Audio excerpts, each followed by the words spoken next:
নমস্কার বন্ধুরা, দেখুন এইটা আমার শিঙি মাছের চেম্বার। আর এই মাছগুলোকে এই চেম্বার পরিষ্কার করার পর জল সাফা দেওয়া আছে অলরেডি, দেখতে পাচ্ছেন। এই জলটা আমি বন্ধ করলাম। এইভাবে মাছগুলো জল সাফা খাচ্ছে ভালো করে, দেখতে পাচ্ছেন। হালকা স্রোতের ফ্লো হচ্ছে, মাছগুলো অটোমেটিক একটু খেলা করছে ভালো করে, দেখুন। এইটা আমার পুরো চেম্বারটাই আছে। এইটা শিঙি মাছ। আর এই এইটা 4 দিনের বাচ্চা, এটা মাগুর মাছ। আর এই বাচ্চাটা খাবার ধরেছে আজ 2 দিন মতন হলো। এটা শিঙি মাছ আছে, এই মাগুর মাছ আছে।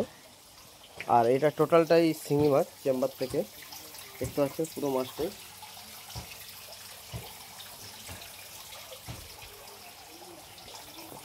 আরও একটা চেম্বারে আমার এটা শিঙির বাচ্চা, দেখতে পাচ্ছেন সব বাচ্চাগুলো আছে স্পট। নমস্কার বন্ধু, চ্যানেলটা ভালো লাগলে লাইক শেয়ার কমেন্ট করে সবাই ভালো থাকবেন।